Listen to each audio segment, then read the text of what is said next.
What do you think of when you hear the word reef?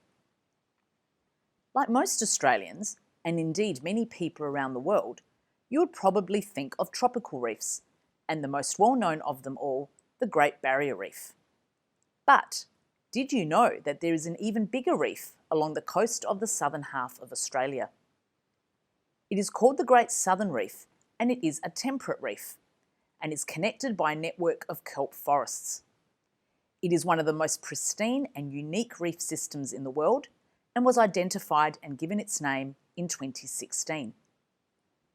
The Great Southern Reef is home to many species of animals, fish, and sea kelps that are found nowhere else on Earth.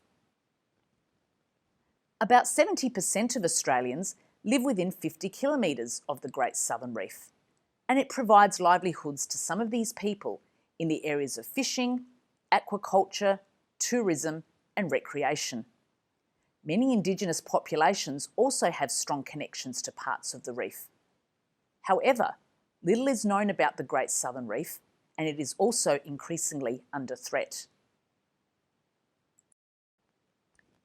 The initial inspiration for our project was the work Extinction by the artist duo Karnofsky at the 2021 National Gallery of Victoria Triennial.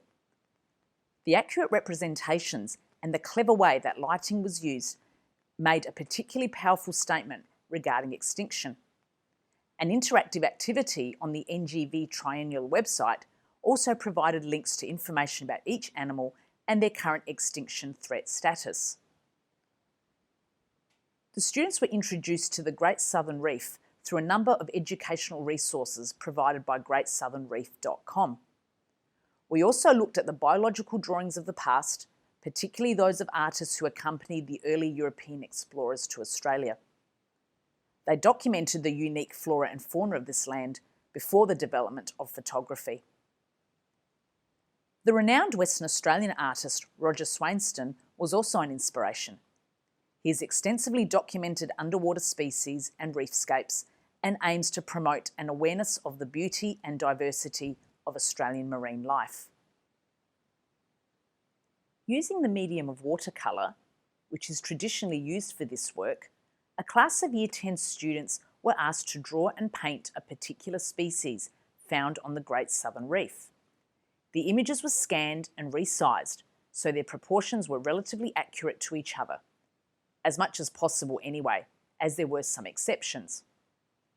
Inspired by Karnofsky's work and by natural history drawings from the past and present, the completed images were applied to a digital mural where each item was labelled using a traditional script.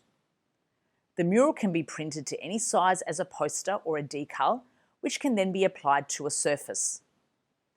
In the future, each image will connect to information from the Great Southern Reef website that students can access via their devices. We hope that this project will bring about more awareness and understanding of the significance of the Great Southern Reef in Australia and internationally.